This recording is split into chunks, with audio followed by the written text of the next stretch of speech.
How's it, everybody? Welcome to Season 2 of Exponential Africa Live, a weekly live show that focuses on bringing the best thought leadership, technology and innovation to the African continent and the world. We were delighted to hear our president, Mr. Ramaphosa, announce that we're moving into level 2 of lockdown. Thankfully, the data is showing signs of improvement and the hospitals are not as full. Big data has been a key factor in the fight against COVID-19, from detection to tracing, and giving us the ability to work together with knowledge on how to fight against the pandemic. I've always wondered how things are connected, and does one thing like the weather affect the amount of sales at the car wash?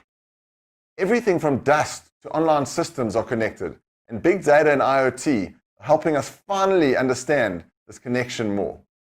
The world population has reached over 7.7 billion people, according to Population.io, and is constantly rising. Human effort is pulling more and more people out of poverty so that they're living better, healthier, and more abundant lives.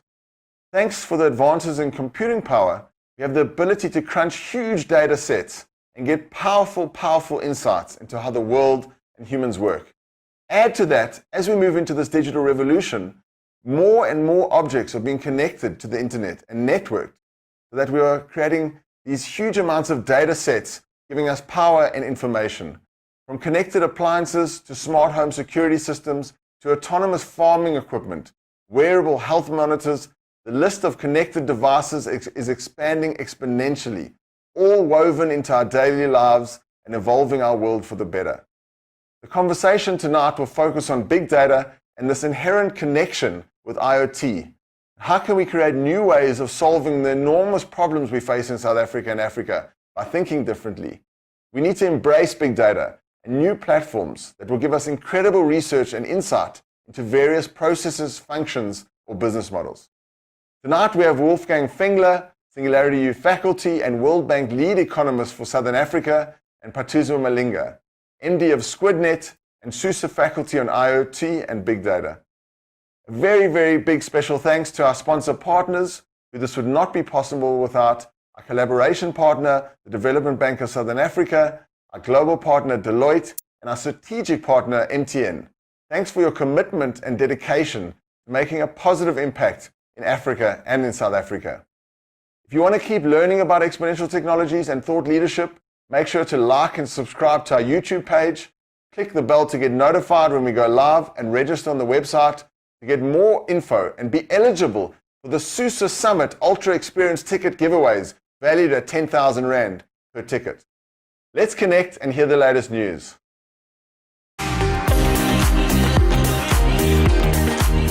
We're starting to see some bold moves as markets try to find their way to normality.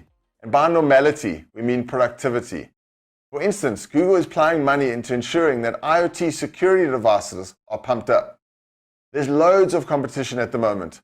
ISP provider Simply Connect just launched their own business and consumer connectivity solutions. So let's see what they bring to the table. Here's a quick roundup of the latest exponential tech news. O2 offers IoT to assist with back to work. UK operator O2 is using IoT to assist with the management of people during the pandemic. Their kit includes a thermal imaging tablet to conduct the contactless visitor management, handheld thermal imaging, and a social distancing room management tool that features a digital display unit which shows green or red, depending on whether it is safe to enter an area. A lab of the future is now closer than ever. Switens just launched smart devices for pharmaceutical labs. Their software platform is designed to provide a user interface that integrates with other systems, including other IoT devices. The system allows lab technicians to focus on the science rather than the day-to-day functions. IBM's Power 10 processor geared towards AI and big data. IBM is back in the innovation game with their Power 10 processor, reduced power consumption, higher efficiency, and reduced costs. It also opens up the space to allow for hybrid cloud setups that have a smaller footprint. Aura says the greatest crime-fighting weapon is predictability. Local B2B technology platform Aura says that AI and big data give us one of the best crime-fighting tools, predictability. We're not talking about Minority Report and the precogs, but solutions that will give us the upper hand based on real-life data. Aura gathers national data from more than 200 private security companies and then applies AI. Scientists have discovered a groundbreaking biosynthetic material to merge AI with the human brain. This breakthrough is a major step towards integrating electronics with the body. Researchers from the University of Delaware have overcome the effects of implant scarring that gold or silicone have on human tissue. The polymer they're using effectively transmits electrical signals without any scarring. Wilmington IoT startup LifeGate is gaining traction. Startup LifeGate is developing motion tracking sensors to monitor walking. Changes to gait can indicate symptoms or changes in health. LifeGate leverages the Internet of Things, big data, and patented gait technology. And just why is gait so important? There's a link to the way you walk and your emotional and physical health. MS has been linked to stiff, swinging steps with toes pointed inward and loss of balance. Depression has been linked to slow, short steps, while limping has been linked to a possibility of having osteoarthritis.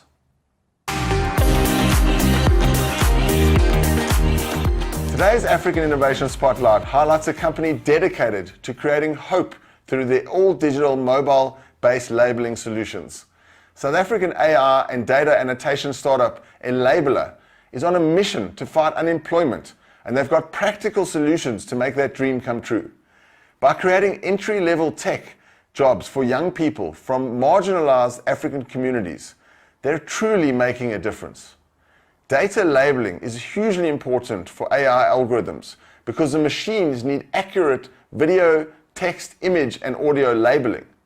This creates many jobs while offering young people the chance to get paid work experience, learn new skills, and ultimately grow into the country's data, science, and tech spaces. They're currently connecting international and domestic clients with their community of labelers, and they've just managed to raise funding from new VC fund entrepreneurs for Entrepreneurs Africa to kickstart their operations and target international markets.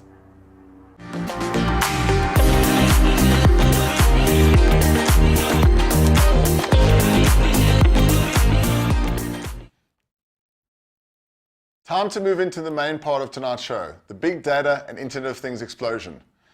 With networks and sensors fueling big data, transforming our world and lives with this extra insight and knowledge, it's probably one of the most exciting spaces at the moment because we have this compute power at our fingertips and we're seeing the world like never before. Let's welcome our guests to get things going. Please can we welcome Wolfgang Fengler, who is the World Bank's lead economist in Southern Africa. He also spoke at TEDx Vienna and launched Population.io, endorsed by Bill Gates, as well as WorldPoverty.io, two real-time big data models. The German weekly Der Spiegel called him a big data virtuoso. Previously, he served as the World Bank's lead economist in the Nairobi office. Wolfgang is a native German who has been a staff member of the World Bank for more than 18 years, during which time he lived in 4 continents. First in North America, working at the World Bank's headquarters in Washington, D.C., then in Asia as a senior economist in the Indonesia office, followed by Africa, and finally in Europe as part of the World Bank's new hub in Vienna. Wolfgang has published extensively on social and economic issues. He also co-authored Delivering Aid Differently with Homi Karas and Brookings, and Africa's Economic Boom with Shanta Devarajan from Foreign Affairs. Prior to joining the World Bank, he set up Africa Consulting LLC and was a fellow at the Research Institute for International Relations. Wolfgang also gained a PhD from the University of Hamburg, Germany, and I would love to cover. So, Wolfgang, welcome to the show. Thanks so much, Mick. It's great to be here. And you're coming in all the way from Vienna, right? Well, I'm still in Vienna and I very much look forward to move over to South Africa. I have great memories of South Africa. The first time I arrived was on the day Germany won the World Cup in 1990. And I stayed also in the Alexandra township with friends. And I went back after the 2010 World Cup, one of the greatest, I think, amazing experiences in Africa I've experienced, which your country did an amazing job. And so, yeah, I look forward for my real deployment and time in South Africa to live there soon. And you're a big soccer fan. You coached soccer in Nairobi as well when you were there, right? Indeed, yes. So I have my kids are also soccer players, and I like to play, and I love to organize things. And so I always actually thought that, and this is a theme of your show, that there's so much talent out there, and you need to just nurture it. And we had great teams from actually the townships in Nairobi together with international schools, and so I helped to organize those events. And we had actually it's a bit like what you do. Then you have some of the artists there as well to do some great concert in parallel. So that was just an amazing experience for me and for my kids. And tell us a little bit about your background in the World Bank and in big data. What is population.io that we spoke about? Yeah. Well, as you know, the World Bank is some of the largest development organization in the world, and it tries to support all countries, especially emerging economies like South Africa, to create prosperity and end poverty. And there's many methods to do that, with economic analysis, with social analysis, but also with the real projects. And that's somehow the beauty in the World Bank. And as you mentioned, I had the chance to live in many parts of the world and to move around. At the same time, like you mentioned in your introduction, there's a great acknowledgement that some of the business we're in, including analytical business, is also being disrupted. And there's new methods to create data, and good data, better, faster, and cheaper. And data even in very remote and difficult places, including in Africa or parts of Asia. And that's why I've been part of various teams that try to, A, understand what's happening, and a bit what we'll discuss today, but B, also to use these various data sources to create new insights and just the basic facts that people look forward to. And population.io was an idea I had with colleagues and a friend here in Vienna, which was actually an interesting starting point. And the core idea is a bit to democratize the space, because big data and these tools are not about a few experts doing some engineering, but it's about really helping everybody, a bit like the iPhone, very hard to build, but very easy to use. With population.io, we just try to make people understand where are they in the world and how long do they live, and how much longer would they live if they lived in a different countries, or how much shorter. And that itself created a lot of new buzz, and that's why Bill Gates and others seem to have enjoyed it. I know, I love the site. I mean, what worried me is that I looked at the South African stats, and our life expectancy is a bit low in terms of the averages. Indeed, and that's also what I think should make some people, concerned. And the next step would be then to find out why and what could be done about it. There's obviously one piece of good news. If you are low, you can only go up, and it has gone up already, although it doesn't look like it, because other countries have also improved. But today, a girl born today, I think in South Africa, would have a life expectancy of almost 75 years. It's not yet fantastic, but it's much better than it has been 20 years ago. And so yeah, there is that creates some of these interesting insights and new surprises that South Africa, including its neighbors, doesn't look as strong as some of the poorer parts in Africa with life expectancy. Say Ethiopia is much further ahead. But at the same time, there's other outliers as well. So if you're male, if you think of the two of us, Russia would be almost as problematic as South Africa. So there is other countries with somehow different development challenges and much more advanced that have equal life expectancy challenges. And again, the tool is an easy way to understand and look at it in a quick way, and then ask deeper questions of what would it take to have everybody live a longer and healthy and happy life. No, I think it's so interesting just to understand more about the way we live and how our lives work and how we can actually improve our lives. So it's so interesting just to think about how everything's connected and everything affects everything else. But we'll hear more about that in a moment. Let's welcome our next guest, Mr. Phathizwe Malinga. Phathizwe Malinga is part of the SingularityU South Africa faculty with a focus on connecting things to the internet IoT. He coined the phrase IoT is as simple as ABCD, applications plus back-end platform plus connectivity plus device. He looks at how to use the resultant big data and the power of smartphones to help solve some of Africa's grand challenges. He has been involved in the information technology and telecommunications industry for over 2 decades and has held several senior management level positions. As a managing director of SqwidNet, a fully owned subsidiary of Dark Fiber Africa, Partisoo is responsible for building IoT connectivity, business in South Africa in partnership with international IoT giant Sigfox. Partisoo is no stranger to the role of a strategist, as he has consulted with Max Healthcare and worked for the Life Healthcare Hospital Group in his previous position. He completed his executive MBA from the Graduate School of Business Cape Town. He also lectures at the University of Cape Town and sits on the board of Bismod Consulting. Phathizwe, great to have you on the show. How are you doing? Very good. Thank you very much, Mick. And how's things going? Are you currently in Joburg also at the moment? Currently in Joburg, we're trying to move the epicenter out of here for South Africa purposes, but Joburg's a bit chilly for the past 2 days, but summer's around the corner. Eh? Yeah, and let me ask you, so, I mean, what have you seen in terms of big data and IoT and how it's helped this fight in COVID? You know, have you seen is the big data showing that the numbers are down? How's that helped us? I'm quite a bit, before what we're going through now, the Great Reset.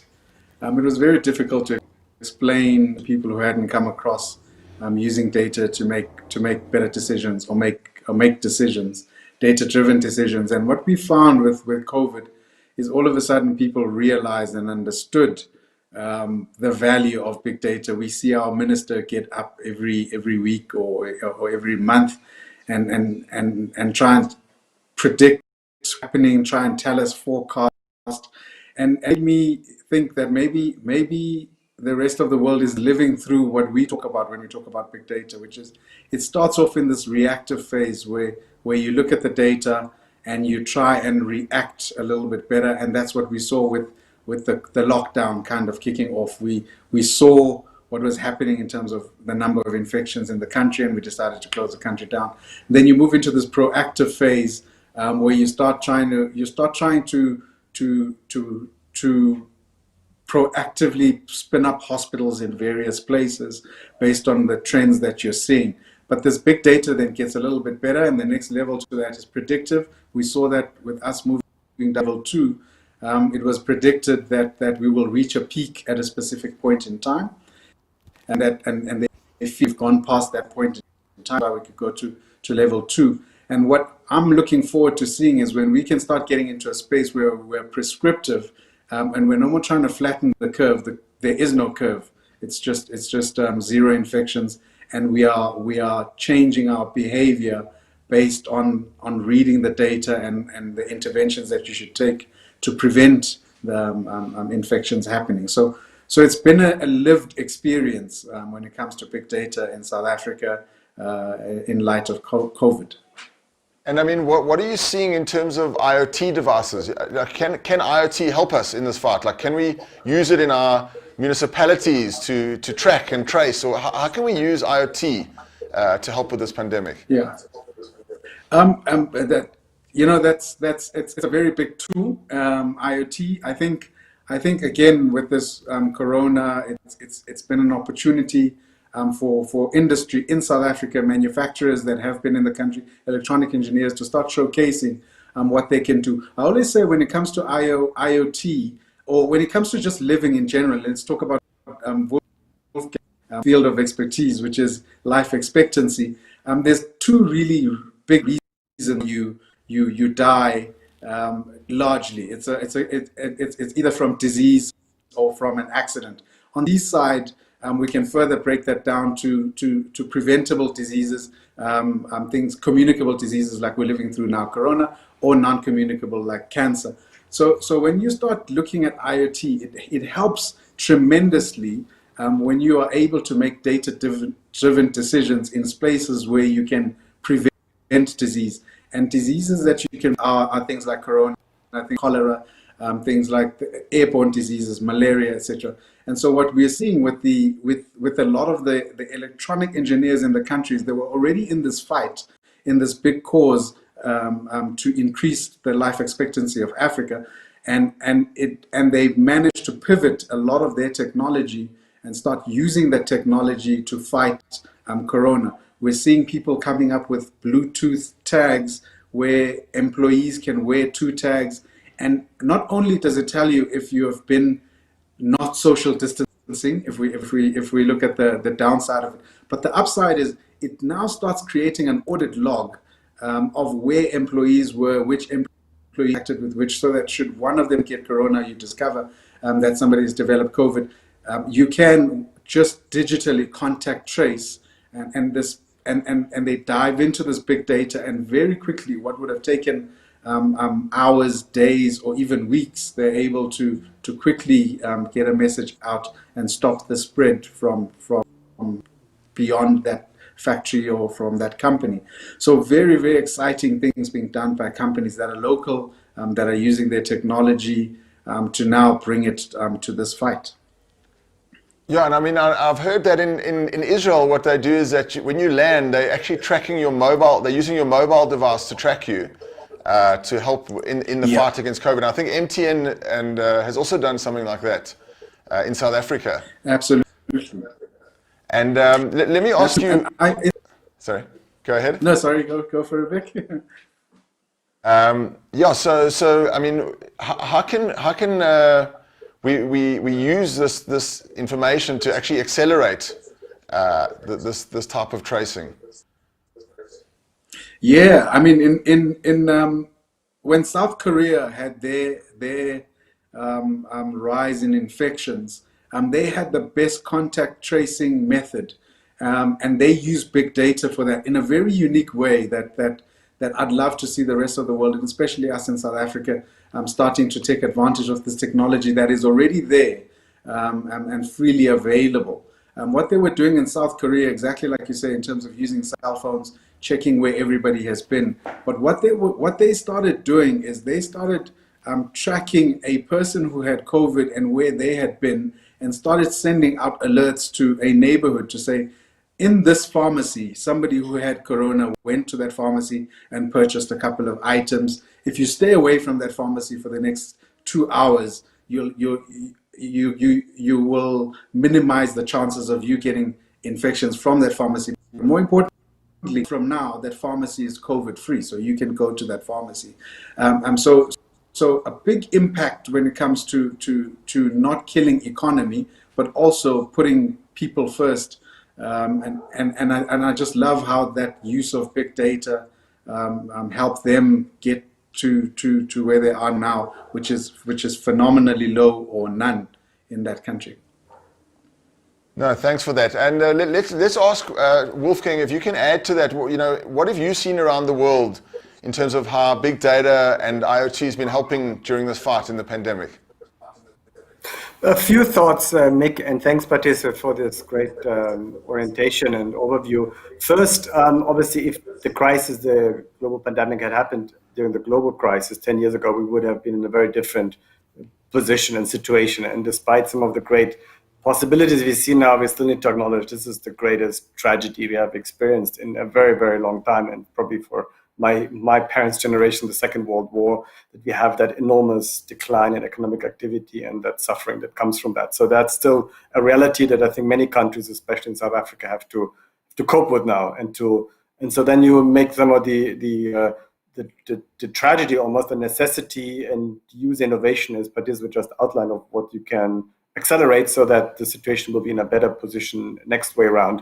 And maybe I would just break it down into two parts. One builds on Partisoo, what you has outlined, that there is some new breakthroughs in how technology has been used, especially IoT. And there's a lot of happening in healthcare, as far as I understand, that you just trace and identify various diseases much faster, quicker.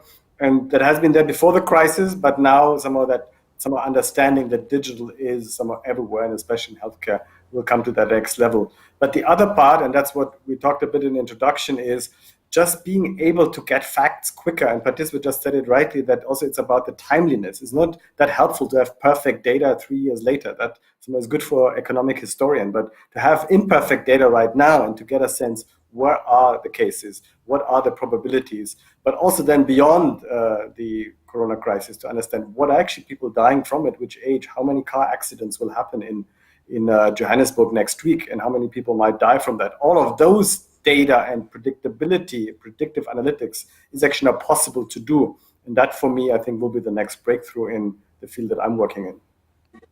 Yeah, I mean, it's so exciting. I think just to take a bit of a step back, just to make sure that the people watching understand what big data is, Wolfgang, do you want to just explain what is big data? To the layman. Well, I think we can do it in two steps. One, big data, and also IoT, which I know Partisoo would talk to as well. Big data is basically the exponential growth of data, and a lot of the data is not traditional data as we economists or accountants would think about, like annexes and Excel files, like data from sensors, data from social media, data from IoT devices, as we just mentioned, from your fridge, and the future from your car.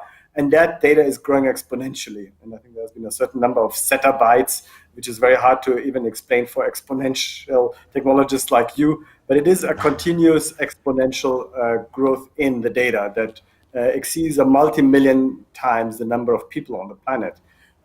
So I think the key part about big data is not that there is a lot of data out there, that's somehow given, but how do you use the data? How do you make sense of it? Because if you have so much data, there's quite a risk of double counting and the fact that you interpret various situations from different angles, but they may often overlap. And I think that will be some of the big tasks going forward. IoT, I know Partisoo will talk about, but for me, IoT is the merging of the digital and the physical world.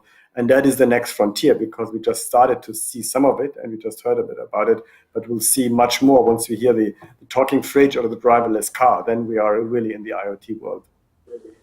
Yeah, for me, it's so exciting that we are being enveloped by this digital world now, that we sort of are moving into and migrating into this virtualization. Partisoo, just to add to that, what's the relationship between big data and IoT? Very, very married people, that big data and IoT. I think there's this broad umbrella thrown about, the fourth industrial revolution or industry or whatever.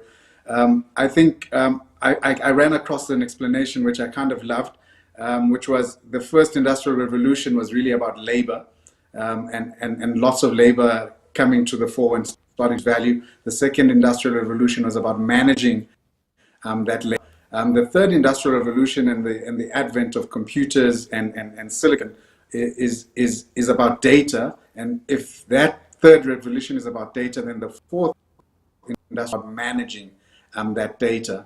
And in that space of managing data, we find these two husband and wives, if you call it big data and IoT, where big data is a collection of data sources that has machines reading this data at a rate that we couldn't collectively read it, even if we were given years to get some kind of insight.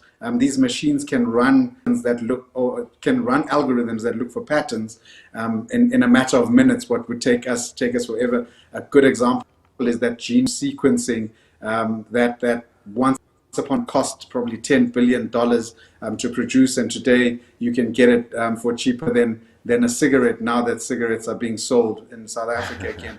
And when it comes to IoT, IoT is about generating more data in the real world. I love what Wolfgang said, generating data in the real world in a way that gets it into the digital world, so that we can create more of these data sets, create more algorithms that can look for meaning or can look for patterns that lead us to actionable insights. So I think the relationship is one way it's probably even hard to distinguish between the two. You can't have big data with IoT, and you can't have IoT with nowhere to store it, with no big data. So they are twins. They are married at the hip. Married at the hip, absolutely. Yeah, there's a great quote from Jack Ma, who says, just like you've got your electricity pipe and you've got your water pipe, you need to now have your data pipe. It's just that important. And I think it's so interesting of how this ecosystem is just expanding exponentially. We're going to move to a couple of questions now. We've got a couple of guys that are sending you through some questions. The first question is from Mark Nasilla, who's asking, big data is growing exponentially with connectivity and many organizations collecting a lot of data. Why are many organizations still not data-driven? Is this a leadership or data culture issue? Let's start with you, Wolfgang, and then we'll move to Phathizwe. Well, my sense is, as we discussed before, maybe that because it's not yet democratized enough, that people still don't think a bit, as you just put it, with these pods. When I do my electricity in my house, I know how to handle it. I just click the button and I get it. With some of data and how to use it, it's not yet as simple and as intuitive for everybody. And that's why I think there's still some of this distance between the experts and those who want to talk about it, like the three of us, and those who then really implement it. And that's why I think these use cases, they're still not all in, that obvious for everybody. I think in some cases, it's clear we don't go into the travel agent anymore. We just book our flights online, directly online, whenever the planes fly again. Now, with the cars, if you have debates around driverless cars and how people think of, can I really trust this car? Can I really get the car on the app? And then I just drive it for a few minutes and then somebody else takes this on. This is, for me, is very real, this vision, and it will happen very soon, a bit like the typewriter was phased out, the car will be phased out.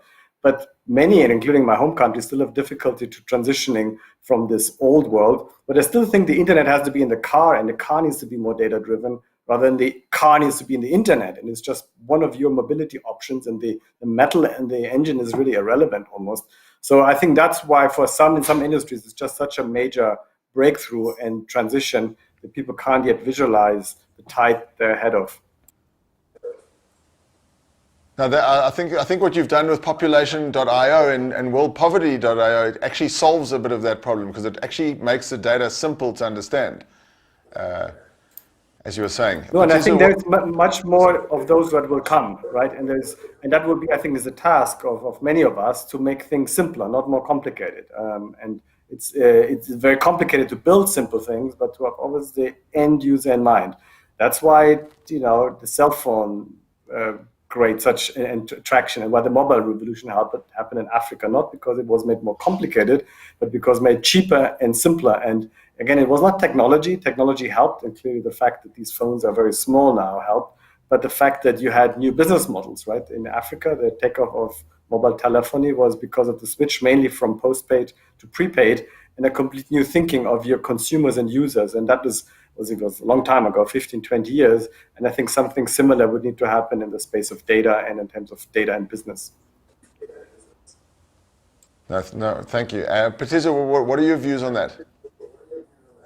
I agree with Wolfgang there. I think the big thing that we should never take away from people who had to live a year ago or two, or as I call it, the good old days before Corona, is that technology wasn't as cheap as the next year after that, and the year after that. So I don't think it's that people weren't making or weren't using data to drive decisions. It's that the cost of trying to make decisions that were data driven was prohibitive. It was just much quicker to use your instincts. The second thing that was also a bit more true then was you had to make a decision then, you didn't have to solve a problem. As time goes, starting to move from a very structured world where we can make decisions about known problems, and we're moving into the space where we have to start solving problems in an ill-structured environment where we've never seen it before. And the cost of making these decisions without data is starting to far outweigh the cost of making the decisions with the data. So it's a very big, I think, a distinction. You've heard of the trough of disillusionment, or whatever other sentence that says there's that crew that runs ahead, uses the technology, but they use it just a little bit too soon. If you had told me in the 90s that I would be able to take a photo and see that photo as I take the photo, I wouldn't even understand what you were talking about.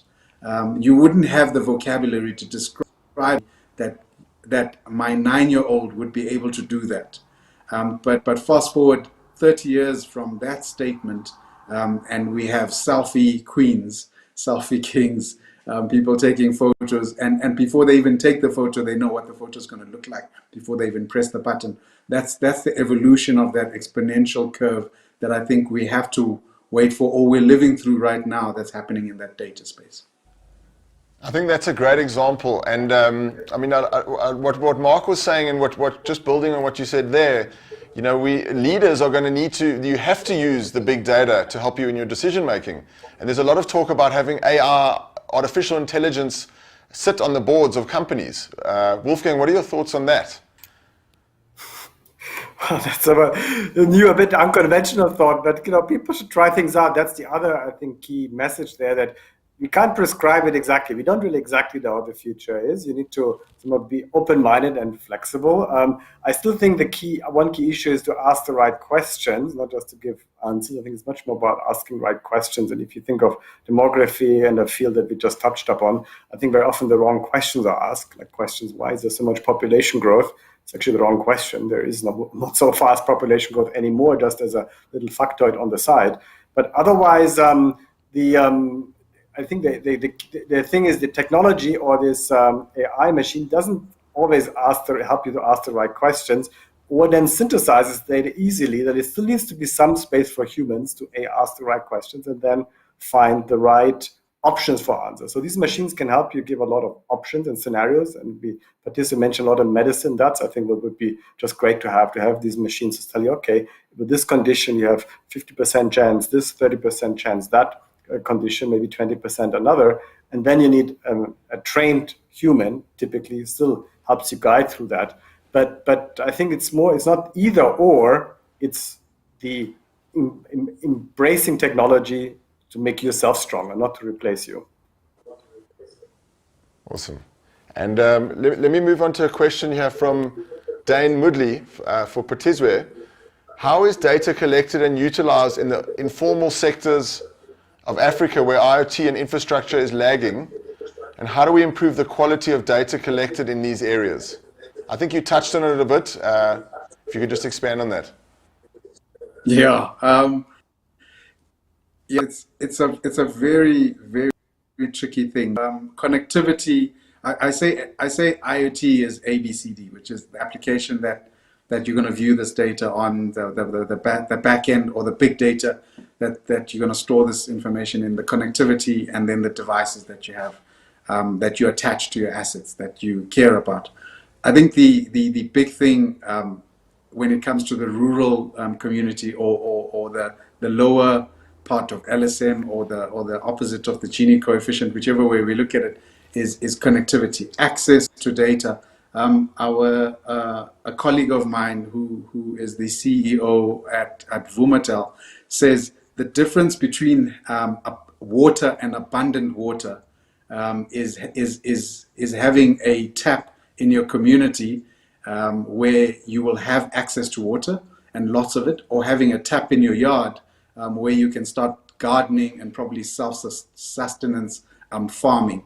And when it comes to IoT in those rural communities, connectivity, the difference between having connectivity for the village and connectivity for each household, abundant connectivity, I think is a very, very, very big challenge, and one that we need to address. From a SqwidNet point of view, what we try and do is we use a wireless connectivity network to try and reach those areas. So it's not big data. When we are collecting the data, it's very, very small data, but it back into a central place where we can start using algorithms to start making better decisions about those rural places. In a metropole like Johannesburg, what a company like Discovery have done is they have put into the hands of citizens the responsibility or the ability to make better decisions on the data that they collect about these people, which is their customers. And we experience it by them putting onto their cars little gadgets on the windscreen that can sense when you brake harshly, or when you accelerate too quickly, or when you cut a corner, harsh cornering, and ignoring all the penalties. They give you this information, the scorecard of how you drove the last 50 kilometers, and you start improving and changing your behavior. I believe that's how we can also improve the livelihoods of people out in rural areas. It's about getting information into their hands about their everyday living, but once we've data crunched it, that gives them actionable insight. In a community out in between Zimbabwe, Mozambique, and South Africa, about 30 k's away from each of those other borders, but in South Africa, what they have done is they've put in a borehole system, and from that borehole system, they are able to give themselves not just water access, but they're able to detect if there's leaks. If they're able to detect if they're getting leaks into their properties, then they're able to stop that leak from happening. Potable water. And the practical implication on the ground there is the difference between a child getting malaria and not getting malaria, because if they had a leak, they run out of the borehole water, then you have to walk to the river and you get exposed to mosquitoes and you get malaria, versus not.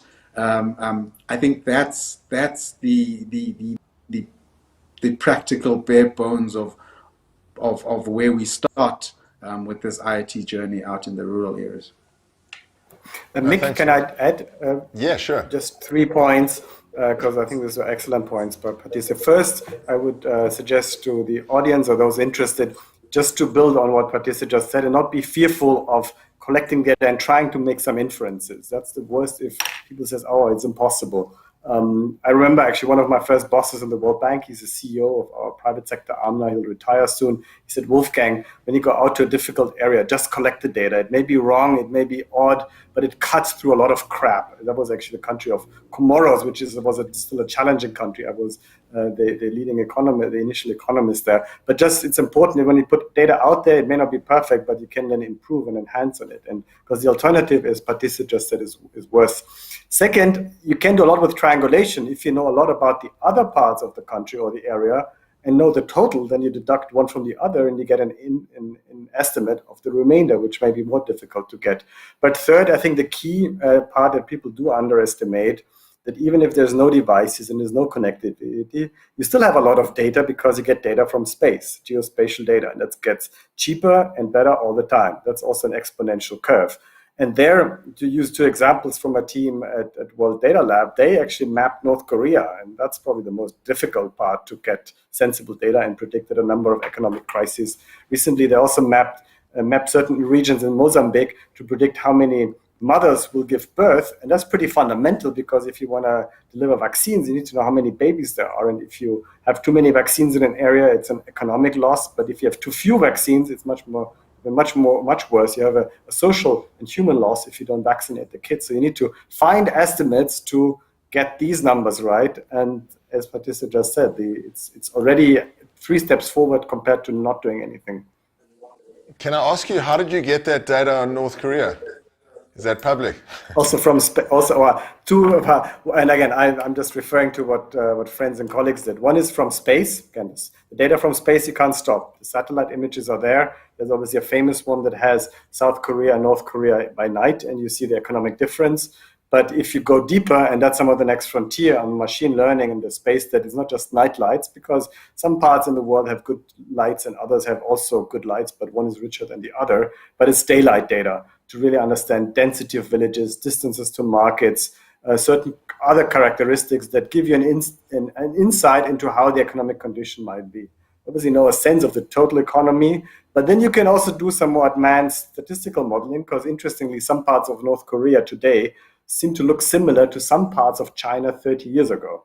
China was much poorer then. And through this also you can make inferences. So there is a number of economic historians which do much more, I would say, crazy things that try to predict how the economy was 1,000 years ago. And compared to that, the North Korea project is rather straightforward, but still it's using basically new data sources. And the best is, again, there's many schools out there, but data from space, the good thing is it's getting better, it's getting quite granular, and it's very systematic. Cell phone data is also very helpful, but you have the issue of privacy, but also people may have several phones, you don't know exactly how to map that. But spatial data is very clear. You know, this is his house, this is my house, this is my neighbor. You can organize it in a systematic way. Awesome, and that actually leads on to another question that we have from Nathaniel Morgan Pillay, who's asking, given that interpretation and predictability is important, how do we ensure the integrity of the big data at source? Yeah, it's a great question, and I've got 3 letters to answer that: IoT. Simple answer. And it is a very it is a very important question. You know, what's ground truth?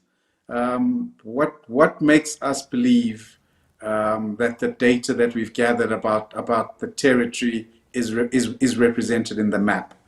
In assets and decisions that we have to make about general livelihood, we are believing that the lowest common denominator is information that is generated or captured directly from the behavior of the asset. So if a vehicle moves, we believe that the vehicle moved.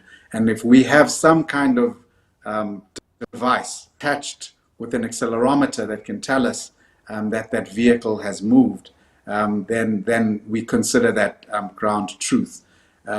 It's as close as we can get to saying that information is 100%.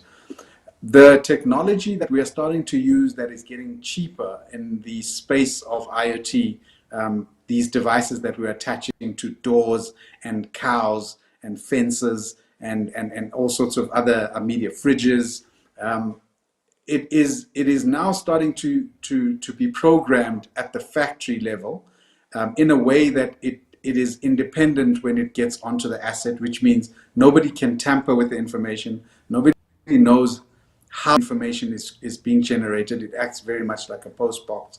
And that's as close as at the moment we can get to the truth. But to Wolfgang's point, if you can see it, that's even more truer than just the data that you generate. So if we can, in the very near future, start moving to video evidence, then that's far more stronger.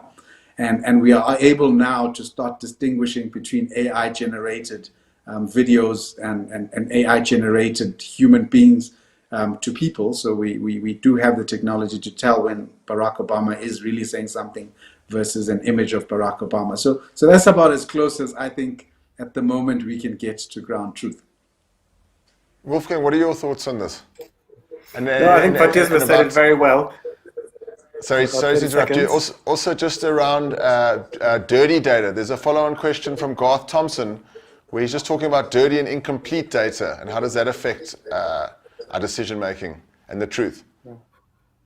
No, Phathizwe, I think, just spoke to this very well. If you make it transparent, people will find out themselves, I think. And then at the same time, there is the role of trusted and integer players. And those are like my institution who would not give out any non-credible data. Obviously, we take a lot of time to think through some of that. Still will have a big role that you trust some of these big, some of the players in the field that would have the reputation or whose reputation would be compromised if it wasn't. But at the same time, if you democratize the space, you can, again, find out yourself. So if you use that example, and I'm just making this up, assuming that Vienna and Bloemfontein suddenly had 0 COVID cases, so there's 2 options. Either there's a data error or there's something really very special happening that you should understand why it's happening. And unfortunately, in most cases, it's the data error. So, but as long as the data is transparent and you say, okay, that many cases in South Africa today, that many in Johannesburg, that many in Bloemfontein, you click through and see either there's an anomaly that is worth investigating further, or it is a data error that then has many other reasons if you dig deeper. And as long as you can find quickly the error and you get over. So at least for the type of statistic that I'm dealing with and that we are confronted now with COVID or with economic situations, as long as you make it transparent and understandable and it's called disaggregatable, then you can actually get around this quite easily. And there is a bit like the North Korea example. There was some dirty data, I would say, because I don't know exactly what the economy is in the country, but I have an inference from a rather complex economic model, but also using the data from space. And that's the best possible. And then people can use the study like in good research and says, okay, Wolfgang, you may have this part or that part, I'll make it better and then improve it. So as long as we're transparent, open, and allow that this is just a step further forward, but not the ultimate truth, I think that would be the best approach in general. Also what we're seeing... Absolutely. Go for it, Partisoo. So, sorry, Nick, I just wanted to add there, and Wolfgang just reminded me of that as well. And then there's blockchain. And when we get to the end of this conversation about how much we can trust the data and it's truly democratized, then we start bringing in very clever technology like blockchain, where we distribute the trust. It's almost unhackable, and it's that triangulation point that Wolfgang makes. The more we can triangulate that data, the more we can trust it, and blockchain does that quite well. No, I'm really happy you brought that up, because that was my leading into my next question is, what is the exciting things about IoT and big data, and what can it do for the economies? How's it going to grow economies? What are some of the financial benefits from these new technologies? Wolfgang, do you want to start, and then we can. Yeah, Phathizwe, go first. No, go for it, Wolfgang. I want you to kick it off, please. Well, obviously, it's a tough question, because somehow it's like this question is where to start, right? It will be, we know it'll change our lives and our kids' lives, and it's at the same time, it's nothing to be fearful, because I think, as you and Partisoo said before, there have been other transformations we have gone through, and we have all experienced the advent of the computer, and we survived it and survived much better, and now is the next phase. I think in some of the big exciting things that, again, I'm watching, and that you can go through sector by sector, and some sectors are already much more advanced and in the space than others. But the three ones that I think are critical, one is the one where I have talked about a bit in this show, is about how my own profession, economics and statistics, which paradoxically is still operating a bit like in the 20th century, is actually now being reshaped by the data revolution through just much faster, sometimes dirtier, but much faster, and in the end, cheaper and more credible, and much more granular data. And that's, I think, will also influence, is almost another enabler for the other verticals. And the other two parts we talked a bit in this show is healthcare, where clearly, it's just quite a shame, actually, how expensive healthcare is in many countries, how inaccessible, and how wrong the predictions are that doctors make, and again, often with good intentions.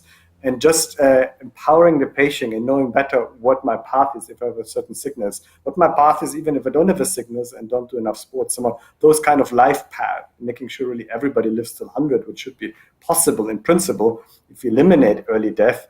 That is, for me, the most exciting one of the next parts, to really understand what do people die from, at which place, at which cause, so that then you can mitigate or prevent it. And the third is clearly mobility, which is probably the most radical disruption, because if we move from normal cars, from basically metal to mobile, which is driverless cars, it's a bit like moving from the typewriter to a computer. And that is quite amazing, because not just good for mobility, because people don't have lost traffic jams. It's good for social cohesion, because poorer people can use transport because it'll be much cheaper.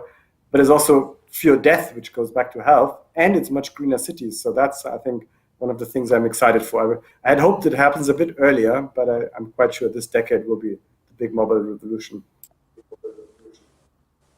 Awesome. And Partisoo, if you want to answer that, and then we're going to go to one more question, and then have a wrap up.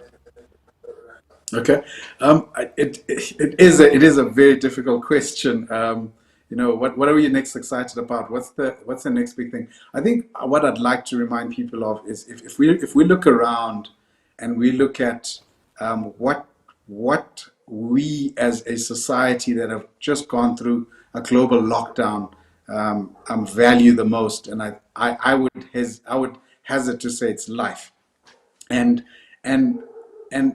if you go to population.io and you see 10 years difference between 10 years, you die 10 years sooner as a South African versus a European, if I just pick the continent as a country, that using things like IoT and big data is going to shift that needle, be it 6 years, be it 4 years, or even leapfrog that. And that's what's exciting for me, is in my lifetime watching everyday engineers, everyday accountants, everyday people trying to make a difference with technology in a very tangible way.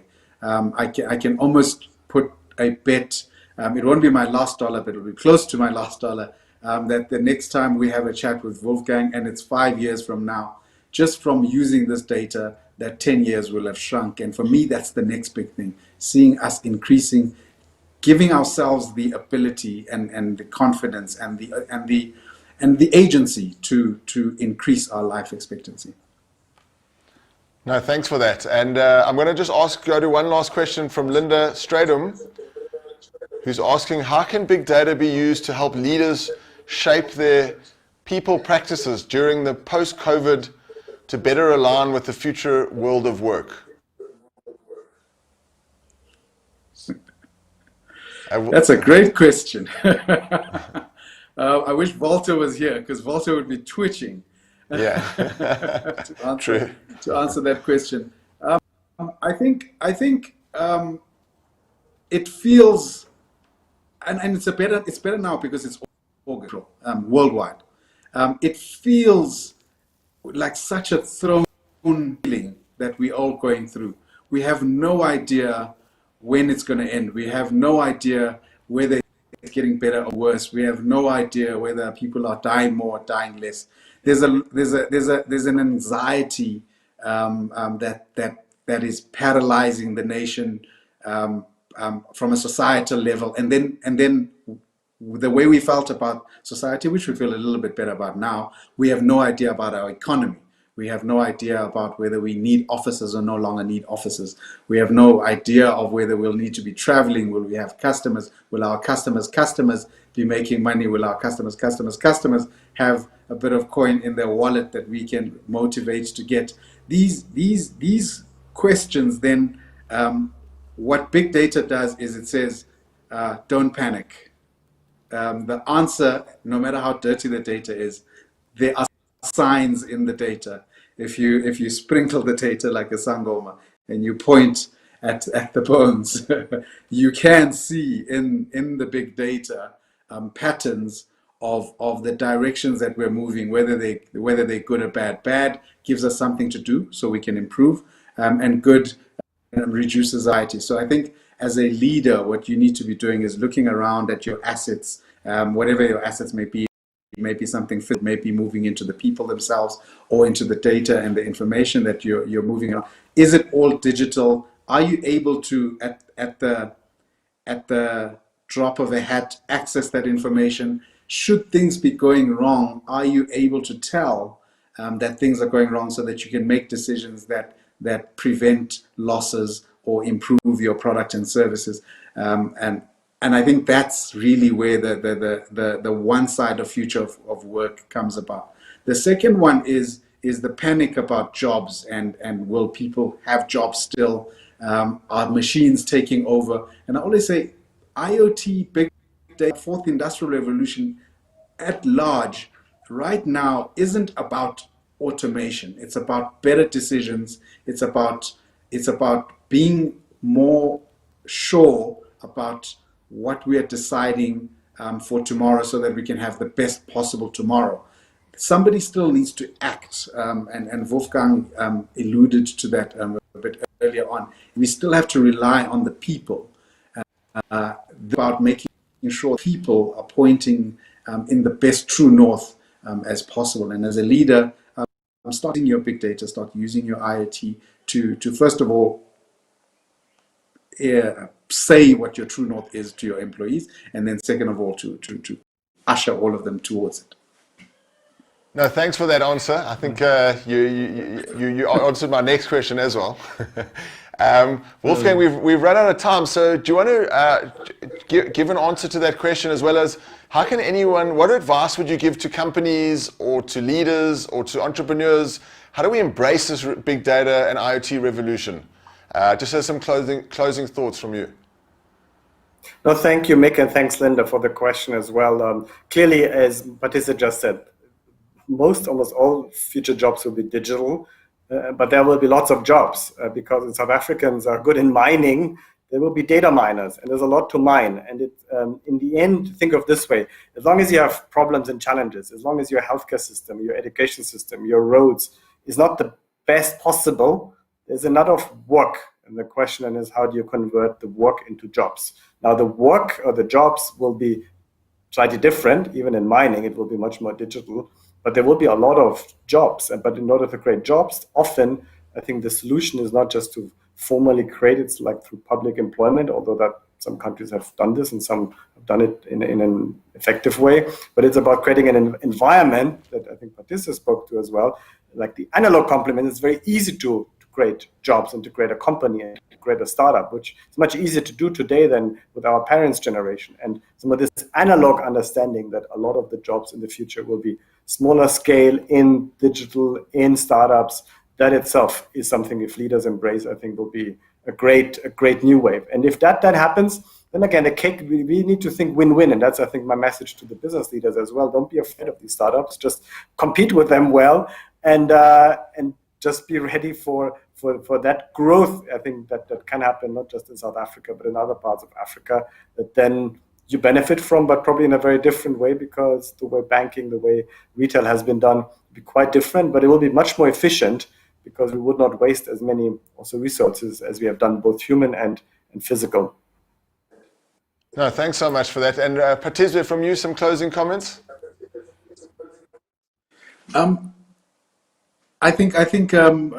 First of all, thank you for everybody, because a lot of this comes from curiosity, I believe, and my statement maybe to you attending this is the technology is not just available; it is simple, it is accessible, and it is ready and waiting for you to move forward. I think what we need the most of, which is what I feel a lot when I engage with especially small businesses, is it needs people who have the courage to try and solve for the unserviced market. And South Africa is that kind of space where yes, the driverless cars and all the lovely technology we all want, but just there's a fundamental lower Maslow hierarchy of needs space,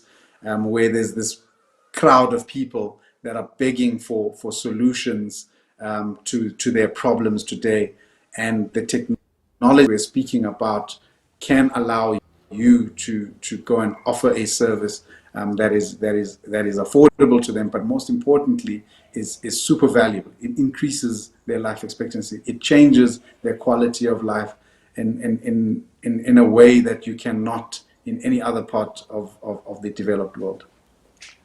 No, thanks for that. I mean, it's such an exciting space. And the big thing for me, what's been really exciting, is this explosion of creativity that we've been seeing. You know, just over the last couple of weeks when we're doing the show, we've really been covering some of the amazing innovations and the amazing thought leadership and ingenuity that's come out from around the world and from South Africa. So thanks so much for that, for those great insights. And huge thank you to our amazing panelists. Thank you for connecting with us and sharing your insights on how to create this abundant future that utilizes our big data in a very beneficial way. To our audience at home, don't go anywhere. Our giveaways are up next.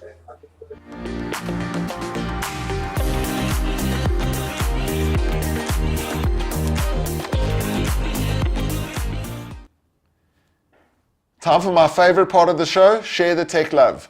Tonight we're going to be giving away Chris Oostergaard's new book called Transforming Legacy Organizations. This is really a great read if you're a large organization and you're looking to transform and become innovative and disruptive.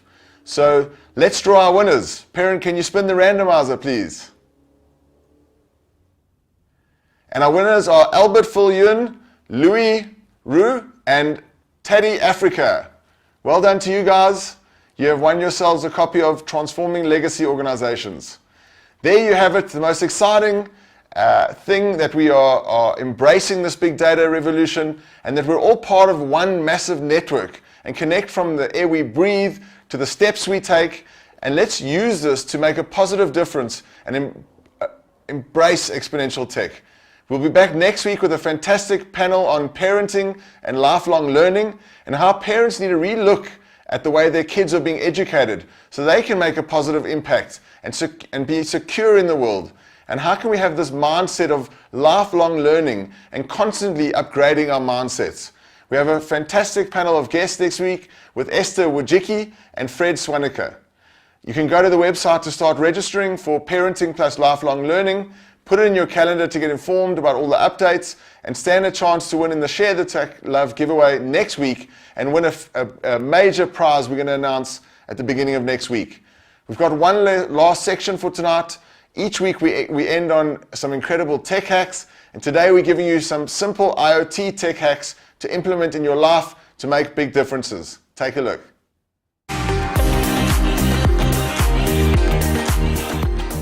Here are your IoT and big data tech hacks to make your life just that much easier. Tech hack 1. Improve your Wi-Fi signal. One of the reasons for a slow Wi-Fi connection could be a cluttered Wi-Fi signal. By using a Wi-Fi analyzer app, you can determine which channels within the 2.4 GHz band and the 5 GHz band you should be using. Find an app that is easy to use and you'll be enjoying faster internet access immediately. Tech hack 2. Stay safe with the website safety tool. With everything being done online today, it's very easy to fall victim to online scams or even give away your banking details and other personal info to hackers. Google Safe Browsing allows you to check whether or not a website is safe by examining billions of URLs and detecting unsafe websites. By just copying and pasting the website you want to visit into the search box, you can avoid such incidents. Tech hack 3. Data breach check. Your email address can be compromised without you even knowing it. Fortunately, websites such as Have I Been Pawned and What is my IP address, you can now check if your email has been exposed in a data breach or had your password leaked. Tech hack 4. Searching for words in titles. On numerous occasions, we try to Google that one movie title or try to find that song just by using the lyrics and just not come right. Google now has a solution. If you are searching for a specific word with a larger search, type all in text before the word that you are looking for. If you are searching for a specific title, type all in title before the text that you are looking for. If you want to find pages, then include all your search words. There you have it, the tech hacks you need to make your online browsing safer and simpler. Thanks so much to all of you for watching. Join our social media pages as well as like and subscribe to our YouTube channel. I'm Mick Mann. Let's future-proof Africa together. Keep smiling.